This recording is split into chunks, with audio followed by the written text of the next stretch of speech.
Welcome on into a live edition of Falcons Today by Chat Sports. Matthew Peterson with you guys going into Week 11, a crucial matchup for both teams. The 6-4 Falcons and the 5-5 Broncos. So we're going to break down everything you need to know going into what could be a monumental matchup in terms of where these teams go after this game, because both teams coming in on a little bit of a losing streak. Atlanta dropping one in New Orleans, Denver dropping their last two but returning home. So it's going to be a very close matchup. But let me know who you got down below in the comment section. We're going to talk about some of the important injury news going in. Kirk Cousins popping up on the injury report. I'll tell you everything you need to know about that. But I do want to get everyone involved in the chat right off the bat here while everyone files on into our live show. So let me know who you got, Falcons, Broncos. I'm excited for this matchup purely based on how close these two teams are in the standings. And not in the AFC standing, but you know what I mean, 6-4, 5-5. And also how they're somewhat polar opposites. Like, you've got a good offense in Atlanta, and you've got a great defense in Denver. Oil meets water. Which side is going to bend? We're going to find out on Sunday. So, I've seen a lot of ATLs, the Bright Wolf PD streaming on Sunday. Yes, I am going to do a watch party for this game on Sunday, so tune in for that. It should be interesting, should be fun. If you know, you know. But let me know who you got, Falcons or Broncos. Seeing a lot of ATLs. Scott, Nick, Country, Nicholas is in the chat. Broncos fan for life saying go Broncos. Mason B is tuning in from beautiful sunny Denver, Colorado. I told you not to worry about the weather. It'll be a gorgeous 55 degrees and not a cloud in the sky. I did peek at the weather and saw it's like a high of 55, low of 31. Kickoff at 2:05 local time. So by the second half, it's probably going to get down into the 40s. So it'll be chilly for Falcons fans and by Falcons players. I mean, that's a team that plays in a dome, so half of their games are at a nice 69 degrees. And then the other half of the games, they got three between New Orleans, Tampa, and Carolina. One's in a dome there, one's in Tampa, and the other one is in Carolina. So for the most part, they are pretty spoiled when it comes to warm weather games. So this is going to be one of the coldest games all year for Atlanta. Now, while we get people filing on in, over 140 hanging out with us at the moment, shout out your city for me. This will be the last thing I ask before we get into the first segment today, which is all about the injury news going into Sunday with Wednesday and Thursday's injury reports coming out. But let me know where you're tuning in from. It's always fun to see where everyone's watching from because NFL fan bases are so rabid and every single fan base thinks they are better than the next. So a great way to measure it is, all right, let's see how far this fan base stretches, right, from coast to coast. So let me know. I've got Virginia in the house right now. Stewart, Atlanta native, a Key West freshwater conch. We need to show up in the Big Mile High. Miami from 404. Tyler's watching from Dallas, Texas. Where's our trucker? Is it Trucker Mike? Is that his name? I think it is. I'm curious for Trucker Mike to make his appearance so we can all guess where he is driving today. Jerry's in Dublin, Georgia. New Mexico, ATL all day. Did they get rid of Koo? Paul, no. It's quite the opposite. And I respect and admire this. The coaching staff is standing by their kicker, Younghoe Koo, which, listen, I know after a 1-for-4 performance, you may not feel the same way, but if you're going to stand by him, then stand all the way by him, right? Get his confidence back. Don't be 1 foot in, 1 foot out. If you're a little uncertain, then go get a new kicker. But what I don't want to see is hesitation. So either stand with your guy or go get a new kicker. I'm glad they are at least picking a side and not trying to ride the fence a little bit. Falcons fan here from California. Jake from State Farm. Augusta's here. We got San Antonio representation. Manuel is tuning in from Arlington, Texas. My personal fan is in Somerville, Georgia. I got Cedartown. We're hanging out with the Chubb family. Mr. Wood 23.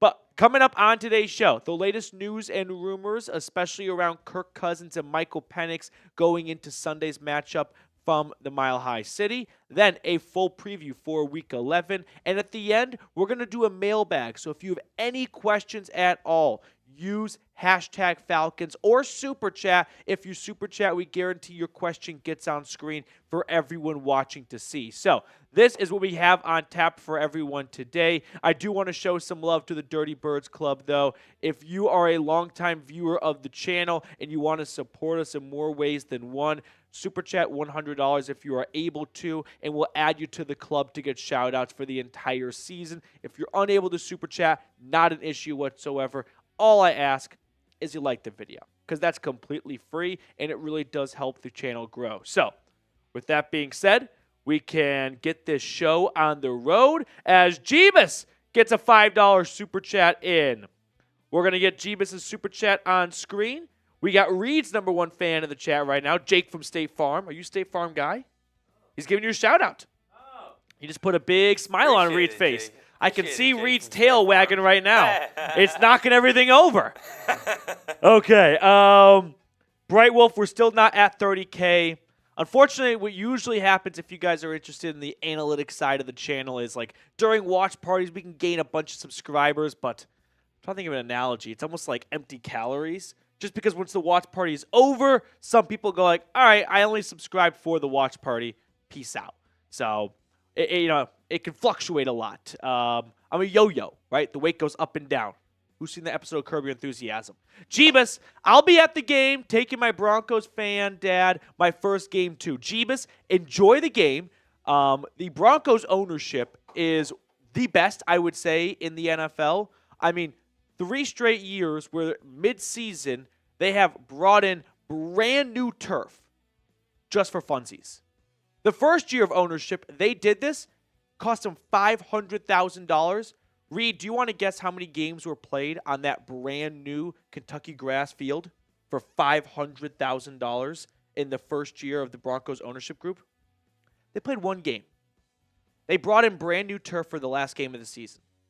So, with that being said, Jeebus, they have made a ton of renovations and improvements to the stadium. They spare no expense. The Broncos ownership group, by the way, I'm not trying to get on my knees for them, but they are richer. It's the Walton Penner Group, and that's Walmart. They are richer than the 2nd, 3rd, and 4th richest owners in the NFL combined. They have money that we can't possibly comprehend. So, they have, I wouldn't say the coolest stadium, but it's the coolest non-new stadium in terms of money poured into it to not throw lipstick on a pig, but to really beef it up a little bit. I know the Bright Wolf has been asking for the live sub count. We've got a $1 super chat coming in, but Jeebus, do enjoy the game. Send me a picture. We'll throw it on screen during our video next week. It's always fun to see viewers go to games and report back to me with what it was like, because in-person football is a very different viewing experience. The guys look 10 times larger, and they look 10 times faster. That gets lost in the TV broadcast. We are closing in on 30,000 subscribers. We've got 29,901. So for the 200-plus people watching right now, if you are not subscribed, go ahead and do so. This is a live sub counter, so what's going to happen is if you click that subscribe button, that 1 will turn into a 2. And it's really fun seeing it go up and up and up and up. So hop aboard the channel, get the best free Falcons YouTube content out there. So we have a mailbag coming up, like I said, in about 30 to 40 minutes. So start getting those questions in, hashtag Falcons or Super Chat. Let's hit this $1 Super Chat, and then I want to talk about the injury news surrounding Kirk Cousins and whether or not Michael Penix could be in line to make his first NFL start. He made his debut technically against the Seahawks in the blowout, but it doesn't feel the same. So we're going to call his first real NFL game. But super chat coming in from KXXPN. Appreciate your super chat. First time super chatter as well. A little 2-clap action, everyone. You know the drill. 1, 2. Let's go, Mr. K. Thank you so much. Rise up. Okay, let's get into the nuts and bolts of today's watch party. Live stream. News and rumors on the injury front, and then a full preview, everything you need to know going into Week 11 against the Broncos. Yes, sir. Time Man the Buckeyes in the chat. I've got Lions watching from sunny San Diego. We got to get you and Jason Greenway in the chat. Bright Wolf and Tie Man, I'm going to task you two to double team Trucker Mike. That sounded weird. If he happens to hop in the chat. Sometimes when the lights are on, you just don't even realize what you say. But tasking you guys to keep an eye on him. If he hops in the chat, get my attention, because my favorite part of Thursday afternoons is playing Where's Our Local Trucker?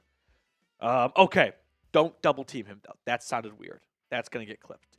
Okay, here we go. Let's jump into a live edition. Nope. We're at 49 likes. Oh. No. We got to get 50 likes. Give me the 5-0. Give me the 5-0. 5-0. 5-0. Come on. There it is. I'm ready. Here we go. Let's go.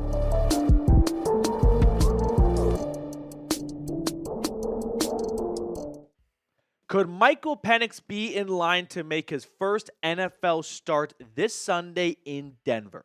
I've seen this rumor make its way around Falcons Twitter and online and in some forums and groups and whatnot. So the reason why this has become a topic of conversation is because, well, Kirk Cousins popped up on the Falcons injury report. On Wednesday, he was limited with a right shoulder and elbow injury, but by Thursday, he had been upgraded to a full participant. So I fully expect Kirk Cousins to start this Sunday. I do not see Michael Penix starting. I understand that popping up on the injury report is definitely going to raise an eyebrow, but no. Kirk Cousins is a very tough SOB. He is not one that's going to just take a week off if he's not feeling 100%. I mean, when I saw that Kirk Cousins was on the injury report on Wednesday being limited, and then on Friday as a full participant, the first thing I thought of was, remember that Netflix documentary series called Quarterback? And Cousins revealed in it that he didn't even practice, or he got treatment at home, and he didn't even practice on Tuesdays or didn't go to facilities on Tuesdays just to get his body right. And I didn't even realize how big of an injury he was playing through all season long.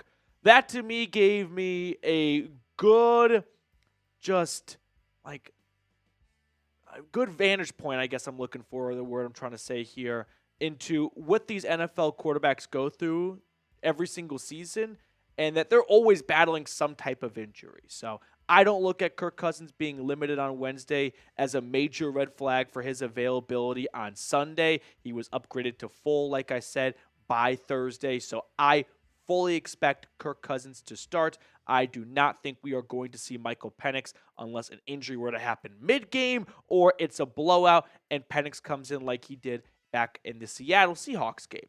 Plus, Cousins, he's not quite an Iron Man because of that Achilles injury, but it takes a serious injury to knock him out. By my recollection, he has never missed a game due to injury before that Achilles tear back in 2023. He did miss one game because of getting COVID. He did miss one game in the final game of the season because the Vikings could not move up or down in the playoff picture, so they gave him the day off. But outside of that, and being the backup in Washington behind RG3, he has never just missed a game in the middle of the season because, oh, my shoulder's kind of banged up, I need an extra week. No, that's never been Kirk Cousins, so I don't expect that to start now. Plus, there's absolutely no merit to, well, after Sunday's loss, maybe they decide to go with the 7th overall pick. No, stop it. Get some help. Kirk Cousins has been incredible this year. 17 touchdowns, 2,600 yards. He's completing nearly a career-high 70% of passes. Cousins is not going to get demoted because of a loss due to his kicker going 1 for 4 on field goals. Do I wish he didn't go short on 4th down? Sure, I do. But that play really stood no chance based on how long it took them just to get the ball snapped. By the end there, it became clear to me this was going to be the final play of the game. So, no, we are not going to see Michael Penix on Sunday.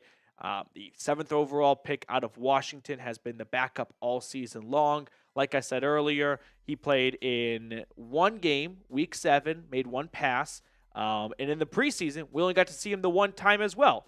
He went 9 for 16, 104 yards against the Dolphins in preseason week 1. And then Raheem Morris shut him down for preseason weeks 2 and 3. So, like all of you, I am very anxious to see Michael Penix play, but it's not going to happen on Sunday. I'm excited to see what he's able to bring once his number is called, because I was a big fan of his coming out of Washington.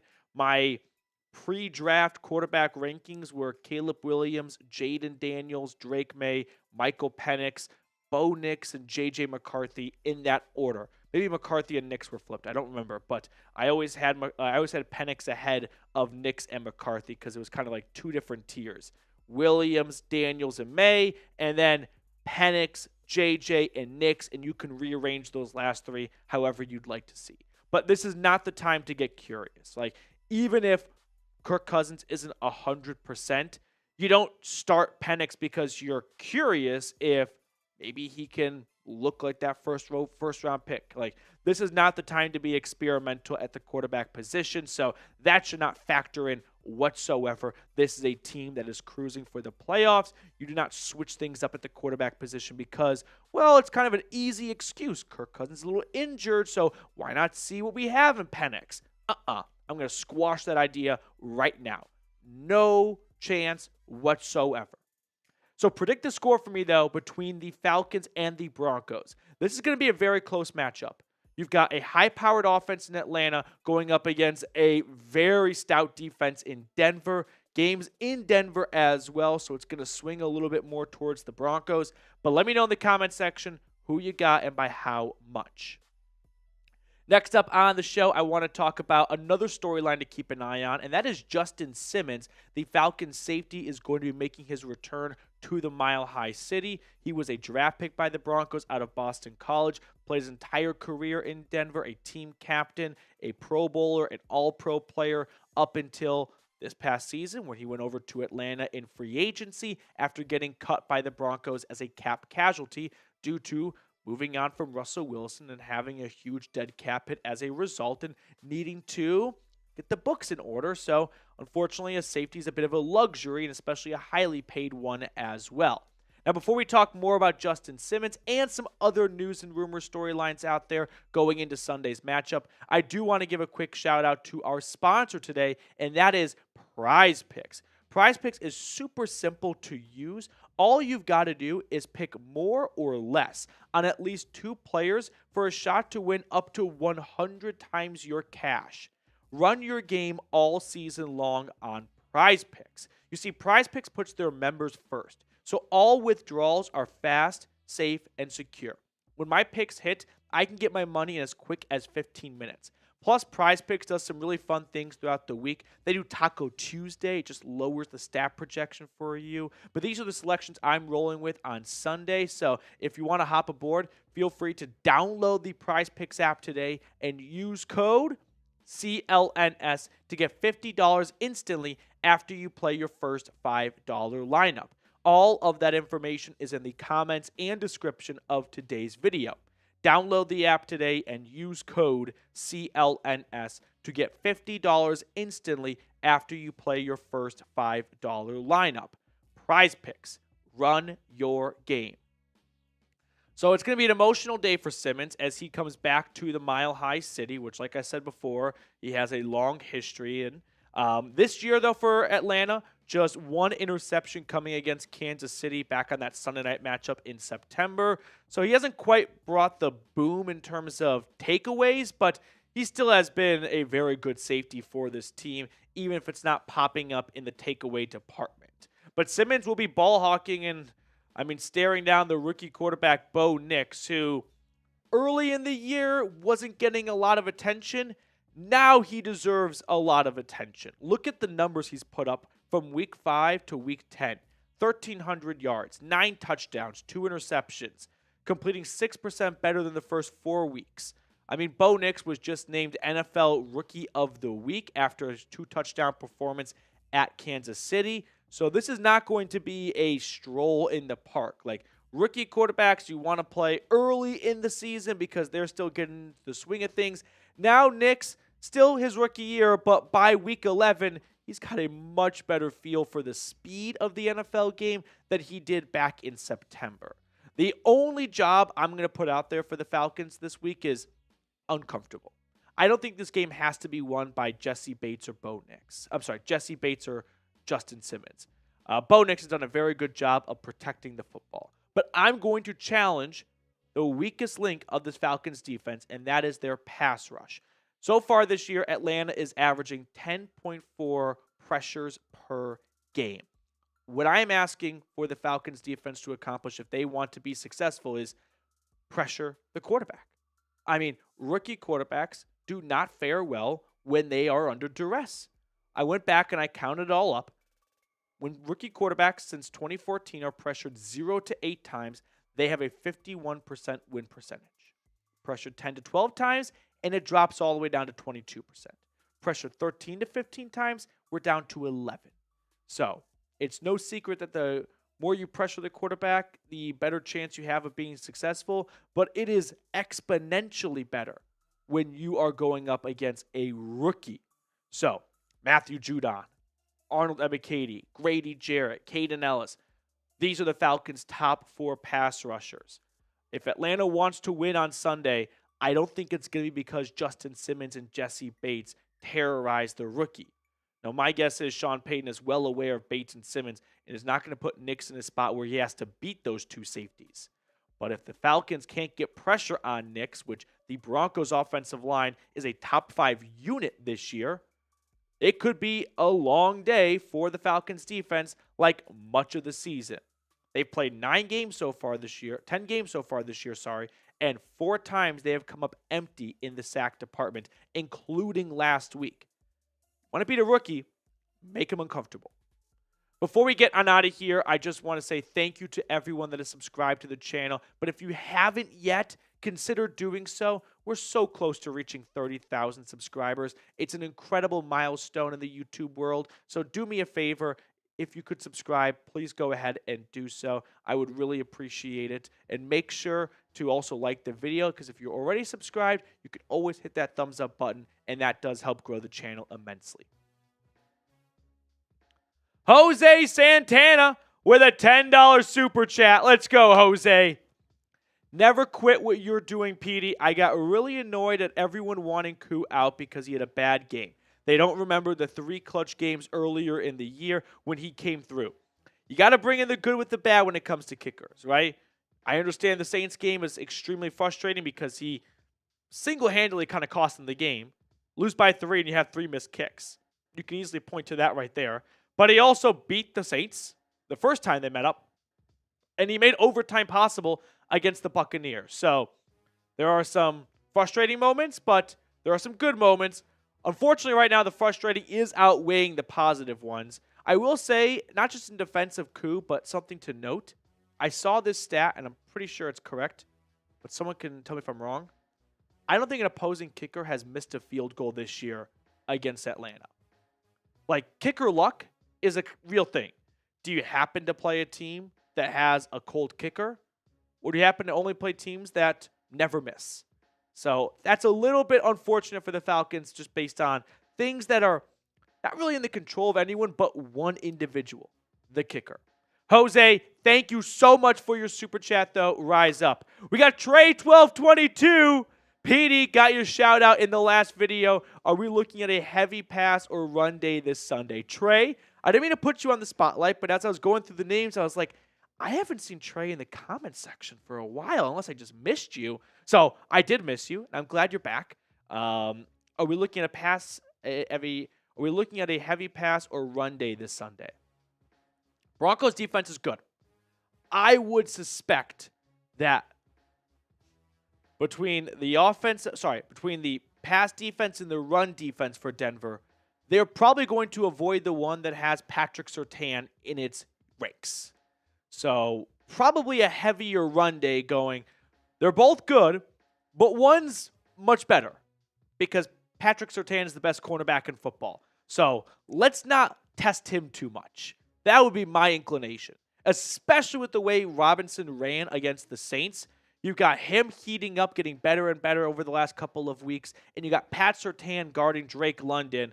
Maybe just don't poke that bear and just continue with the hot hand that is number 7. Trey, thank you so much for your super chat, though. Thank you. Rise up.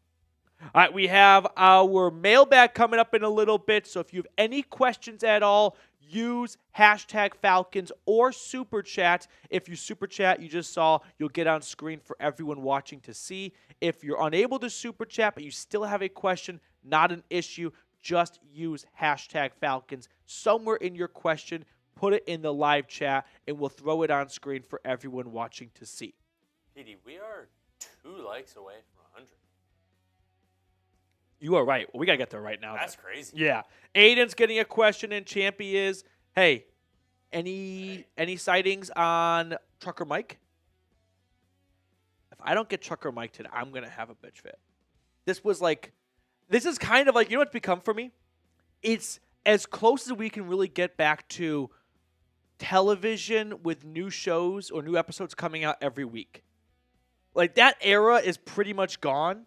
I've got it going right now for Yellowstone, but it comes out during Sunday Night Football, so then I don't watch it until a bit later. Stranger Things. Or I Stranger Things, they don't go like by like year though. They go by like a couple years. Right. Well, but no, what I'm saying is like weekly episode drops. So, like, nowadays, the whole season just dropped at once for the most part. Sometimes they do, like, half a season, which is just BS. Outer Banks did that. But what I was trying to say is, Trucker Mike, that's my reality show. Like, that's my every Thursday, I get a new guess as to where Trucker Mike is. Aiden Boyd, thank you so much. Love your channel, PD. Watching you've been part of my daily routine. Rise the fuck up. I love that, Aiden. Thank you so much. Rise the fuck up back at you. Okay. Are we ready to jump into our second segment, a full preview for this, what I'm going to deem the best matchup of Week 11? What are the other good ones? What's Sunday Night Football? Let's look at the NFL Week 11. This is going to be a good one. What are the other good games? Raiders, Dolphins, Browns, Saints, Colts, Jets, Vikings, Titans, Packers, Bears, Jags, Lions. By the way, the biggest spread this year, 14 points for Detroit. I'm taking the Jags money line. Rams, Patriots, Ravens, Steelers. That'd be pretty good. Seahawks, Niners. That's got some potential to it. Falcons, Broncos, Chiefs. Oh, we're going up against Chiefs, Bills. I didn't realize that was 325. That kind of stinks. Okay. But I would still take Falcons, Broncos over Bengals, Chargers, and Texans, Cowboys. So it's probably the third best at worst matchup of the week. Handful of Super Chats just rolled in. All right, let's hit these Supers, and then we're going to preview this game.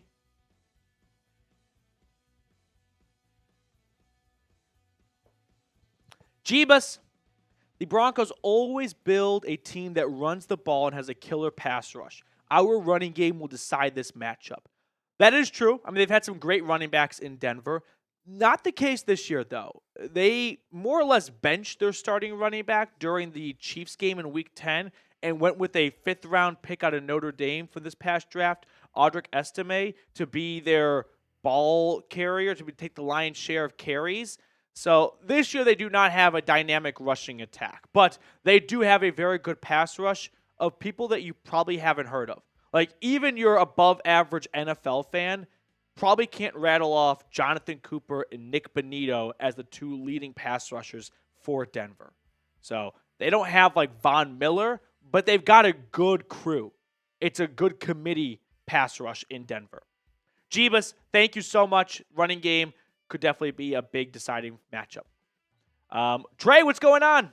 Shout out Reed for all the work he does in the back. Why am I even reading? You take it from here. Yeah, shout out Reed for all the work he does in the background. Reed and PD, who's your favorite all-time NFL player? Ooh. Appreciate the shout out, Trey. Great question, Trey. You can go first. It's more or less for you here. I mean, everyone who was here for the Eagles game, the Eagles watch party, they know I'm an Eagles fan. Yeah, Reed's from the Philly area. But I love both birds. Love both the birds. So my favorite of all time is Brian Dawkins. Good one. Yeah. For me, my all-time favorite, Devin Hester. Love a good special teamer, and he's the best at it. I think no matter what fan you were, I mean, this was when growing up in Pennsylvania, kids had Devin Hester jerseys.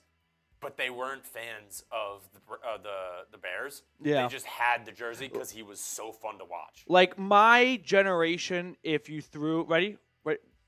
We're not that far apart age-wise, but I'm hoping you'll pass this test. Everyone watching, play along. I want you to close your eyes and travel back to 8th grade math class. If someone throws a piece of paper in the trash, what do they yell out? 3, 2, 1, Kobe. Nowadays, they say Curry, and that scares the crap out of me. But a cousin of that was if you were playing touch football and there was a kick return in the game of sorts, it was Devin Hester. You are ridiculous. Okay, let's get into our preview. This may be the tail end of my generation and too late for you, but when you were hanging out with your buddies, and you were throwing the ball around, it was, yo, Odell me. Good question. Because that was like, because that happened in 2016. I'm 23, so that's probably high school. That happened in 2014. 2014, sorry. Yeah. Or 2013? I'm thinking of, because he was on Madden 16. OBJ was Rookie of the Year in 2013. I think he made that catch his 2013 season. So that would have been just the end of middle school for me, around the end of middle school. So anytime we were like hanging out, gym class or like hanging out with our friends, yo, Odell me. That sounds about right for me too. Okay, let's start our preview. That's where I wanted to go next. So Falcons, Broncos preview, get you guys up to speed on both teams, everything you need to know, and get ready for what I think is not a season-defining matchup, because if Atlanta loses at 6-5, they're not dead. If the Broncos lose at 5-6, they're not dead. But these are two teams coming in off really demoralizing losses. Which locker room is going to pull themselves out of it, and which one's going to feel like they just got 10 feet below surface? I'm ready if you guys are ready. We have 117 people watching, so thank you all so much for shout out to Trey hitting that thumbs up button. Shout out Trey indeed. Trey, did we ever get Trey's favorite player though? Trey, let me know in the comment section. Alrighty, here we go.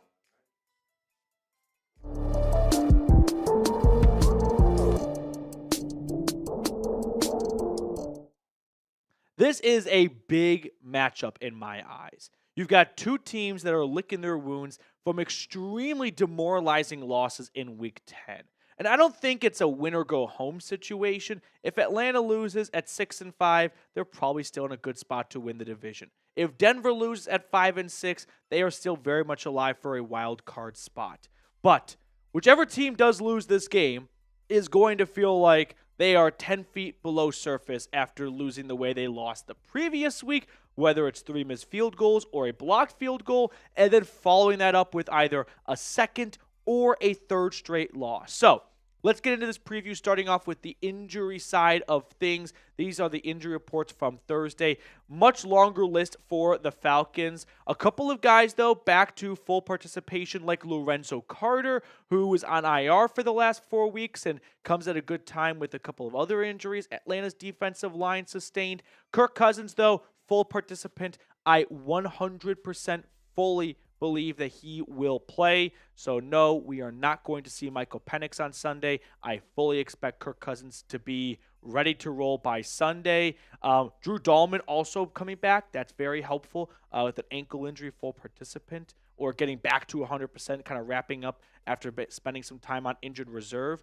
Darnell Mooney popped up on the injury report with an Achilles injury. He was limited. That's definitely something to watch for because this Broncos defense is very, very good. So you need all hands on deck. This is not one of those games where you go, hey, maybe we kind of get by without Mooney. No, you're going to want everyone you can get for this matchup. Lindstrom limited, so that's always a little bit on the concerning end, but he's a vet. He's an Iron Man. He's probably going to get out there. Same goes for Grady Jarrett. Troy Anderson, this one I'm a little bit nervous about. He re-aggravated that same knee injury he sustained in the first matchup with New Orleans. As for the do not practices, we got 6 guys. And if you don't practice, it's difficult to see your way onto the field.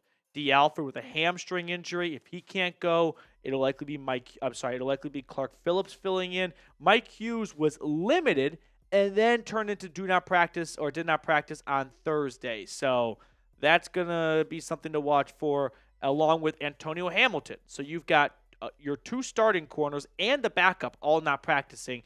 Could be a long day for A.J. Terrell and Clark Phillips. And then James Smith-Williams did not practice. Don't expect to see him or Taquan Graham this Sunday as well. So a much, much longer list for injured Falcons compared to the Broncos, who only had 6 guys on their injury report, and 4 of them were full participants. The only 2 that were not were defensive end Zach Allen, who is one of the best interior pass rushers in football, but that was an non-injury related rest day for him, so he's likely going to be just fine on Sunday. And then Brandon Jones, their starting safety, who took over from Justin Simmons, who, by the way, is making his return to Denver. He was limited with an abdomen injury. So that's the injury news. It's definitely something to keep an eye on as we get closer and closer to kickoff. Now, for the Falcons offense versus the Broncos defense, this is somewhat reminiscent of a previous Broncos game. When Denver went to Baltimore in Week 9, it was the Broncos' top 5 defense against the top 5 Ravens offense. Oil meets water. Well, the Ravens won 41-10. So we know which side of the football was able to win this matchup. We're going to see it all over again. The number 5 offense in yards per game by Atlanta versus the number 5 defense in yards allowed by Denver. As for the Broncos offense, I don't think the numbers do it justice. First off, these numbers include the first few weeks of the season where they had a rookie quarterback still getting into the swing of things. The last couple of weeks have been much better offensively. Bo Nix has thrown 2 or more touchdown passes in his last 3 home games. So it's not as easy as you might think based on, 22nd in scoring and 24th in yards. This is not a very good offense. No, it's an offense that outkicks its coverage when it comes to the numbers that you see on screen. Before we look at the matchups and the keys to victory and all that good stuff, who you got? Falcons or Broncos? This is going to be a very close matchup. I want to hear from everyone down below in the comment section. Let me know who you think is going to win on Sunday. So the first thing I want you guys to watch for in this game is protecting Kirk Cousins. I mean, this is going to be a focal point for both teams in preparation for this week. For Atlanta, about obviously always protecting your starting quarterback, but especially when you are going up against a Broncos pass rush that ranks 2nd in sacks. I mean, it's always important to protect the quarterback, but this week it's going to have an extra layer of security to it. They lead the AFC in sacks with 35. And how many of you guys watching right now can even name anyone on this Broncos defense after Patrick Surtain? Probably not a whole lot of you, because it's not a defense filled with perennial Pro Bowlers. Von Miller's not there. Bradley Chubb's not there. You know who's there? A 7th-round draft pick, Jonathan Cooper, and a 2nd-round pick, Nick Bonito, leading the charge. It's a cast and crew. I mean, it is a pass rush by committee, and it is working. So, with Cousins having very little mobility, even if they're not able to sack him, we know Cousins is not going to be very good at extending plays and getting out of the pocket and whatnot. It's going to be paramount for this offensive line to make sure Cousins has a good pocket to throw to, because he's not going to bail out his offensive line if they get beat on a play or two by stepping up in the pocket, bailing out of it and rolling on to the right and throwing on the run. That's not Kirk Cousins anymore, and that's perfectly fine because he has had a good offensive line and he wins in the pocket. But for Denver, their priority is make sure he does not beat us from the pocket. And with their pass rush, they're probably licking their chops at that. Before we look at the next thing to watch for in this matchup, make sure to subscribe to the channel. We are less than 100 subscribers away from reaching 30,000. I really would love to get there before kickoff. So if you have not subscribed yet, make sure you scroll on down and click that subscribe button. Second thing to keep an eye on is the special teams turnaround. If you think the Falcons have it bad after week 10, you should go check in on some Broncos fans, because going 1-for-4 and losing by 3 and essentially single-handedly costing your team the game, is a tough thing to bounce back from for Younghoe Koo, who, like I said, went 1-for-4. But you know what's worse than going 1 for 4 and losing by 3? Losing by 2 because the game-winning kick from 35 yards away was blocked. That's what Broncos country is going through right now, as Will Lutz's game winner to knock off the undefeated rival Chiefs was blocked by Leo Chenal. So both teams had major game-deciding special teams blunders. And it's going to be up to both teams to not only correct their own mistakes, but also go, hey, we made some bad mistakes that cost us the game. But the opposition this week did the same thing. So who's going to spend the time in the lab to go, well, I know it's bad for us right now, but it's worse for them, so let's exploit that. I think special teams can have a major influence and factor in this game. Which side is going to give their ball, which side is going to give their team great field position with an excellent return? Who's going to come up with a blocked field goal? Which kicker is going to go perfect on the day? Calling it right now, there's going to be a special teams play that gets made that dictates the outcome of this game. I'm going to plant my flag right now. Come back to this moment Sunday afternoon. Third thing to watch for, the Falcons' firepower. This is a little bit of a lopsided matchup when it comes to skilled position players. The Broncos do not come with a cast and crew of Pro Bowl running backs and receivers like Atlanta does. I mean, look at the playmakers here. It's Bijan Robinson up against Audric Estime, who took over from Javonte Williams, who got benched last week. And then you've got Drake London and Darnell Mooney, the only receiver combo in the NFL to have 600 or more yards each, against Cortland Sutton, who is very good, Josh Reynolds, who has spent the last 4 to 5 weeks on injured reserve with a finger injury. They had surgery and then got shot when leaving a strip club in the arm and in the back of the head last month. So that's a lot to come back from. And then there's rookie Devon Vele, who's the next best receiver on this Broncos team. And on the other side, Bijan, Algier. I mean, the Falcons' second best running back, Tyler Algier, would be miles ahead of any running back on this Broncos roster. And then London, Mooney, and Pitts. So if we're doing a fantasy football off, advantage Atlanta across the board. They have better running backs. They have better wide receivers. They have better tight ends. But the Broncos have had this issue for nearly every matchup they've had this year. And they're 5-5. So I don't think they're very interested in hearing about, oh, we don't have any good fantasy football players on your team. They've got one thing that they love, though, and that's Patrick Surtain. He has been locked down. He has not allowed more than 25 yards in coverage since week 1. So with excellent defense and just gritty offense fueled by a very good offensive line in Denver, it might be a little bit of a bar fight between these two teams.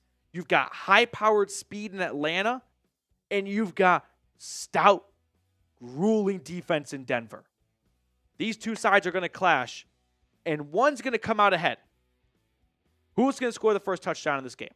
We'll end our preview with this question right here. Scroll on down and let me know who you think is going to score TD number 1. I always love hearing from all of our wonderful, beautiful viewers. While you are giving me that prediction, let me just give a quick shout out to the Dirty Birds Club. I look forward to seeing all of you guys for our watch party on Sunday. Jose Santana, Ken Ballard. I haven't seen Ken in a while. Trey 1222, Jason Lindino, Reese Atkins, Archangel, Angry Liquid, Jeebus H. Christ, Dictator JC, JT, Jordan C. Johnson, Ronan Tyrell, Lord Buddy Bear, and Bentley Lancaster ATL. Thank you guys so much for being such loyal supporters of the channel. And once again, we'll have a watch party, so make sure you come hang out with us during that watch party on Sunday.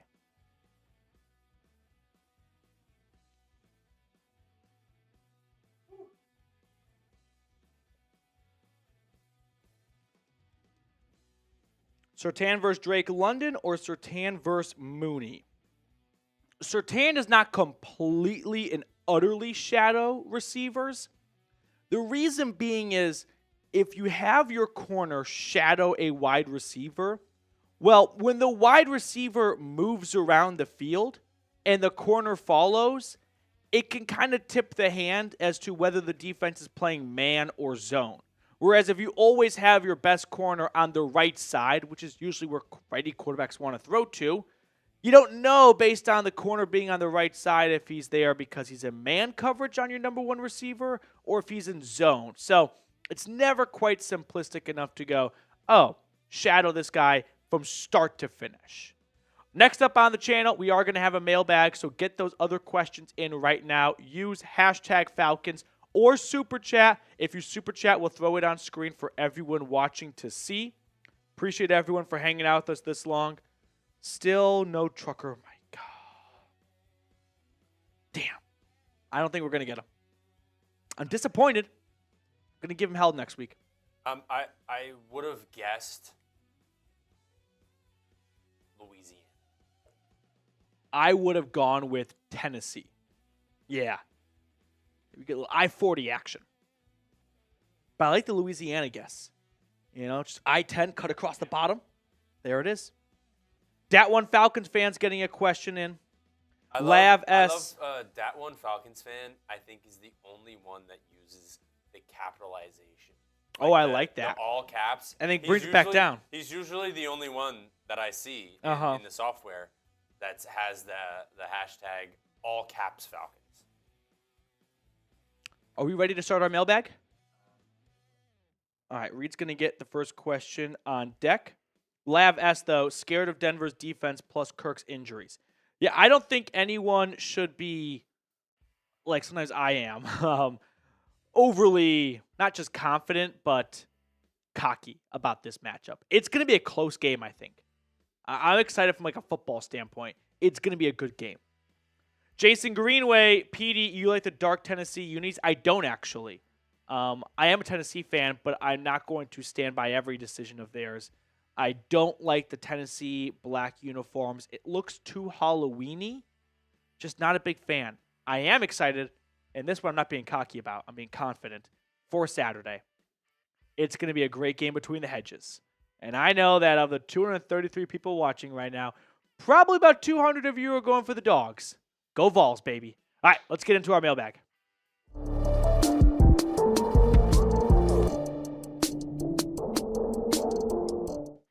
Welcome on into a Falcons mailbag. I'm answering questions that came in during our live show, which airs every Thursday at 5 p.m. Eastern. So come hang out with us next Thursday if you have a question you would like to ask. First question rolling in from the Bright Wolf. Do you think Penix will start this weekend? Well, like I said, we're filming on Thursday, but I fully expect Kirk Cousins to start. He was limited on Wednesday at practice, full participant by Thursday. I think Cousins is just playing through some type of injury, but as a very, very tough quarterback who has never missed a game due to injury up until his Achilles tear last year, I expect him to take the field on Sunday. Drew Dog, what's up with the free agent pass rush news? I know there's just been some, I wouldn't even call it chatter, but just more wishful thinking of like, hey, can they go sign a free agent pass rusher? Like, there's a couple of guys out there that have some notable names to themselves. At this point of the season, no one's going to walk through the door and dramatically turn around this pass rush. The only way I see the Falcons adding a pass rusher in free agency is if someone is just injured into the point where they don't believe they have enough depth and they might as well bring in a free agent. Caleb Johnson, who would you rather draft, Mykel Williams or James Pierce Jr.? I'm going to be very biased and say James Pierce Jr. But no, all bias aside, Pierce is an incredible pass rusher. He's not super stocky or big. He's on the slender side, a little bit more like Dallas Turner. Remember him last year coming out of Alabama? Of course, remember Dallas Turner. Dallas Turner's a Falcon. But I think Pierce has an incredible repertoire to himself. He's got awesome first step. He's got great closing ability. That's something Turner didn't have not a ton of, but like he wasn't excelling at closing in on the pass rush or on the quarterback. Pierce has a great knack for once you're in his grasp, you're not going anywhere. So I would go with James Pierce Jr. Jeebus. The Broncos always build a team that runs the ball and has a killer pass rush. Our running game will decide this matchup. True, but this year they don't really have a great run game. They really have no consistency at the starting running back position. It was Javonte Williams for a little while. He only had 1 carry on Sunday. They turn it over to the rookie Audric Estime out of Notre Dame. But they still have a very good pass rush. They are second in the league in sacks, first in the AFC. So the pass rush is definitely going to be a big dictating factor in this game. But Atlanta's ability to avoid the pass rush by running the football could offset all those great pass rushers for Denver. Aiden, if we don't have Darnell Mooney and a lackluster pass rush once again, will the Falcons once again pull a Falcons? Or can we still likely win with consistent gameplay everywhere else? If you don't have Darnell Mooney and they have 0 or 1 sacks, I think the path to victory is Bo Nix kind of becomes a pumpkin in terms of reverting back to bad rookie play and habits. Like, that's got to be where Atlanta tries to capitalize on having some like shorthandedness in the wide receiver department and just having a below average pass rush. Can Jesse Bates, AJ Terrell, and Justin Simmons start playing mind games with the rookie where he goes to the sideline and has the Sam Darnold, I'm seeing ghost moment out there? That's got to be where you make up for the shortcomings of no Mooney if he's unavailable and lackluster pass rush. Cameron, is Kirk injured? He's dealing with a right shoulder and right elbow injury. That's all I can tell you because that's all we know at this point. He was a full participant on Thursday's practice, and on Wednesday he was limited. I am reminded about when he was on that Netflix show Quarterbacks, and he shared how he has like a private masseuse come to his house and work out some of the injuries, and he talked about how he's playing through a lot of injuries that year, and no one really knew what he was going through, but it was clear once the show came out in the summer. So, is Kirk injured? Yeah, everyone's injured at this point. Like, it's almost Thanksgiving. No one's 100% out there.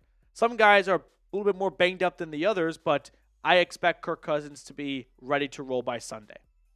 Thomas, will Kyle Pitts be on the Falcons roster next year? He was a 2021 fourth overall pick. So 1, 2, 3, 4, 5. 2025 is a 5th-year option, which has already been guaranteed. So the Falcons picked up and exercised that fully guaranteed 5th-year option for 2025. So unless they trade him away, yes, Kyle Pitts will be on their roster next year. Jason Greenway, who do you think Surtain stays on, Drake or Mooney? Hopefully the other has a big game. Run the ball, CLNS, sunny San Diego. We got to do prize picks after this one right here for Jason Greenway. But who do I think Surtain stays on? Probably Drake London. Darnell Mooney is likely going to go up against Riley Moss. That's the other starting corner in Denver. He went to Iowa. He's the great white corner. Like, he's the black sheep out there up until his teammate from Iowa joined the NFL as well this year. So my guess is Surtain's on London, and then Riley Moss is on Darnell Mooney. Before we get on with the rest of our mailbag, make sure to follow us or make sure to go support us over at Prize Picks. Prize Picks is super simple and super fun as well. All you do is pick more or less on at least 2 players for a shot to win up to 100 times your cash.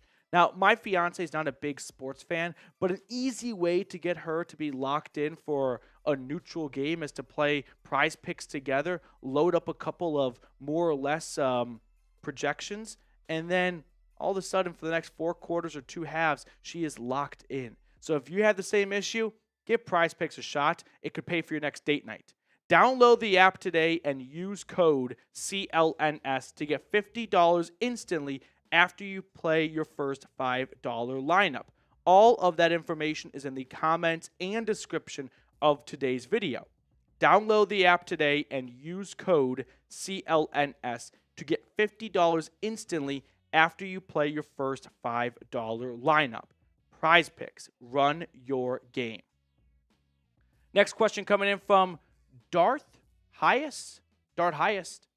I know everyone is mad at Koo, but the whole NFL had a bad day kicking. Also, Rocky Top going to eat the dogs this Saturday.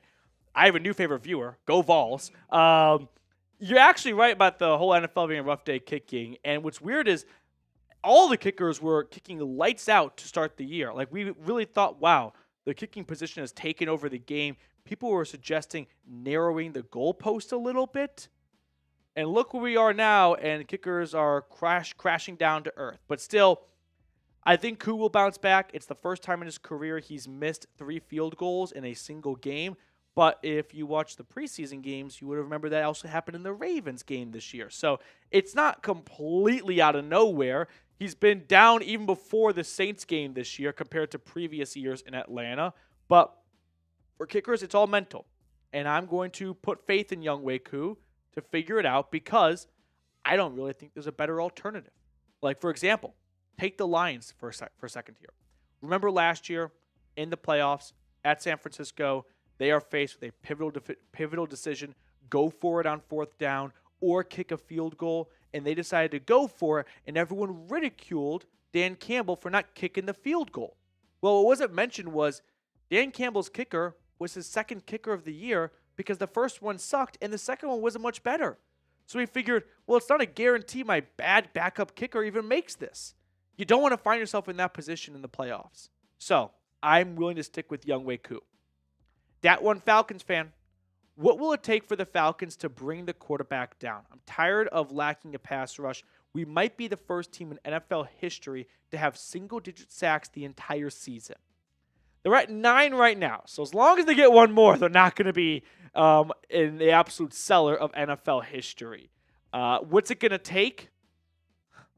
If I had the answer, I'd probably be employed by the Falcons because this has been something that they have been trying to answer the entire season. What's it likely going to take? A personnel change. Like, I don't think there's going to be a fix that happens midseason. I think we're going to have to see a first-round draft pick devoted to a pass rusher and a good free agent contract devoted to a pass rusher. Ryan, hey, Pete, do you think KP should be utilized in a run-heavy play-action set since the linebackers for Denver like to creep up in the box? Okay, Kyle Pitts. I was like, Kirk Cousins? Do I think Kyle Pitts should be utilized in a run-heavy play-action set? Did anyone notice in the Saints game that the Falcons, like, just play calling and formation somewhat reverted back to what it looked like in week 1? I mean, it's always been a heavy pistol set, but they went very heavy pistol. Patrick Surtain himself said, hey, they strictly used 11 personnel on Sunday. That means 1 running back, 1 tight end, 3 wide receivers. So no variance, no 2 running backs, no 2 tight ends.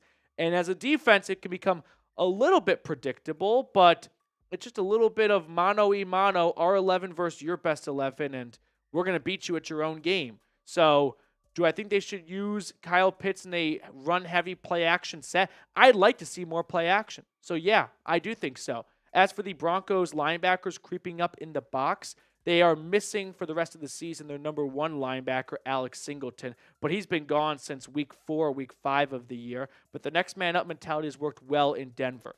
But Ryan, sign me up for get Kirk Cousins under center, get play action going, and let's find Kyle Pitts over the middle.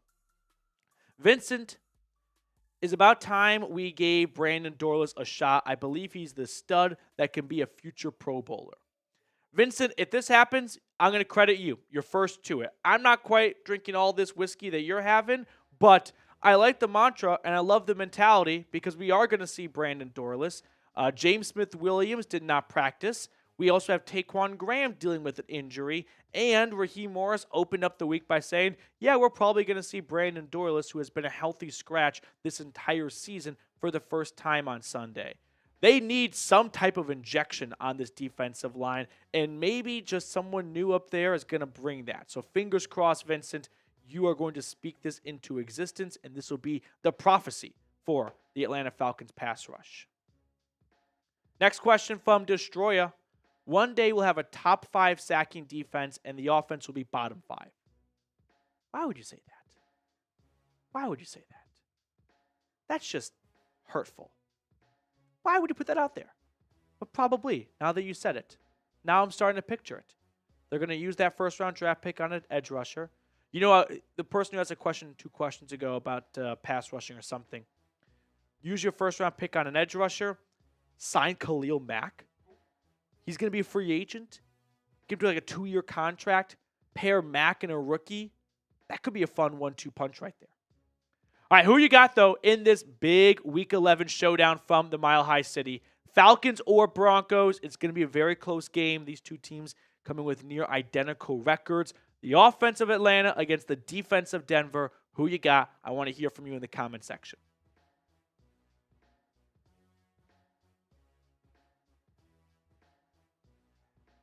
Okay. Appreciate everyone for hanging out with us.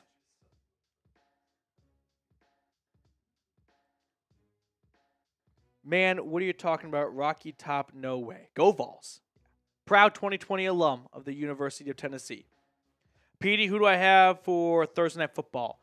I'm going to take the Eagles.